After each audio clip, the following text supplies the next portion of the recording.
Hi, it's Congresswoman Jan Schakowsky again.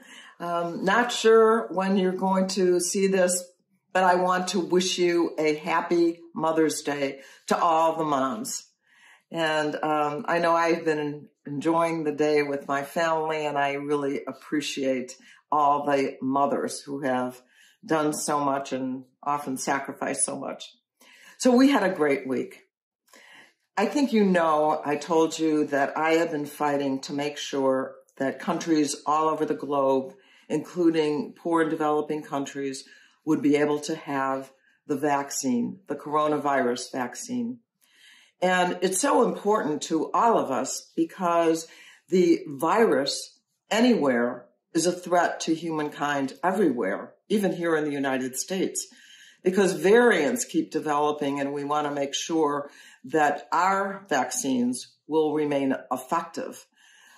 And so this week, the President of the United States and the U.S. Trade Representative announced that, yes, the United States would support what we call the TRIPS Waiver, a waiver of the intellectual property rights of the big pharma companies that would allow other countries, any country, to be able to manufacture their own drug so that they could get the recipe and they could get the know-how in order to do that, to make sure that everyone had access to a vaccine. As you can imagine, it was strenuously opposed by Big Pharma. But the president did the right thing, as actually he had promised before he was sworn in, and he granted this waiver. I worked hard to get more than half of the Democrats to sign a letter to him, asking him, please, to grant the waiver to make sure these countries had the opportunity to make their own vaccines, and he did. So this is really a big victory. It was not clear for quite a long time, months actually, and time is of the essence.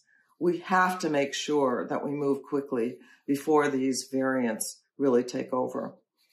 And so we are really thrilled, but not done, because now we have to go to the World Trade Organization to work out the language of this waiver.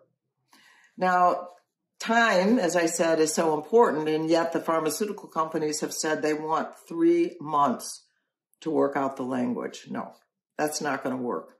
We're going to have to move this forward as quickly as possible and cross the T's and dot the I's and get it done. But it certainly was a great victory. We thank the president, Catherine Tai, who is the trade representative, for really making this happen.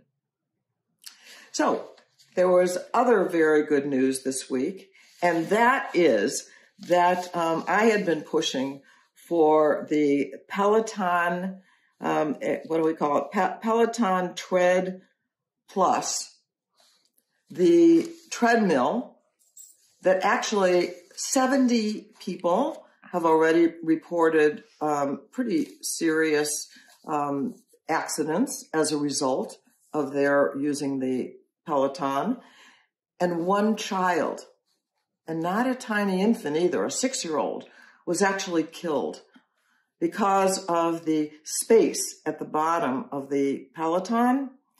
And I've been calling for a recall. And, you know, right now, the Consumer Product Safety Commission is somewhat limited in being able to ask for recalls. And even announcing that there's a problem takes, under the regulations now, permission and help with language from the companies, unless there is a majority vote at the Consumer Product Safety Commission, which we got, to recall that product. So I want you, those of you who have it, you need to stop using it, or you need to put it in a room by itself. You certainly need to lock it. It does have a lock. But you can also get information on the website, on the materials that are attached to this video, and will tell you how you can get a refund, how you can address the problem if you have one of these Peloton Tread X machines. I have some, I think it's additional information about the unemployment insurance that was available, the extension in the American Rescue Act, $300 per week until September 6th. But up to $10,200 of jobless aid from 2020 will now be, or they announced, tax-free for households with incomes below $150,000. So I know that some of you have asked our office about the tax consequences. So now you know for sure. And finally, I wanted to talk to you about National Nurses Week. So I told you this is a big month: Jewish Heritage Month, Asian American Heritage Month, and Older Americans Month. And I'm going to be working on that. But it is also National Nurses Week. And so I want to wish all the very hardworking nurses, and I know so many of you actually went into dangerous situations, sometimes taking care of older people or even children without the proper protective equipment that you needed, the PPE.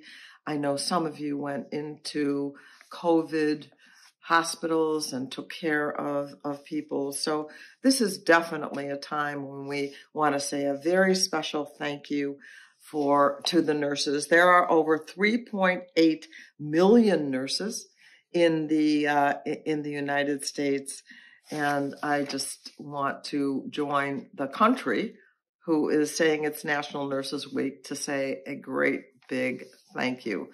You know, you're at the top of the list of who are trusted people in the United States. Nurses are way up there for good reason.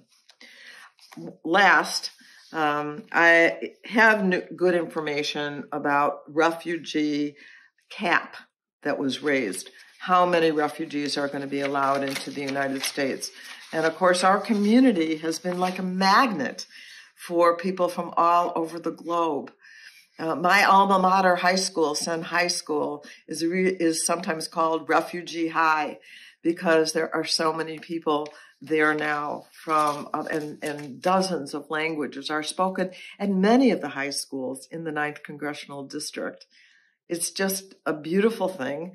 And now this year, on Monday, President Biden officially raised the refugee cap to 62,500 from a measly 15,000 that had been allowed under the Trump administration. I led a letter along with my colleagues, Representative Omar and Jayapal, to raise that number because it's so important to our community and to our country. As the daughter of immigrants, this means a lot to me, and I think a lot to all of us. So, all in all, it's been a pretty good week with a lot of work yet to go, but I'm up for it, and I hope you are too. Thanks so much. I'll see you next week. Thank you for watching my video. Make sure you subscribe to my YouTube channel and follow me on Instagram, Twitter, and Facebook, where my handle is @Jan Schakowsky.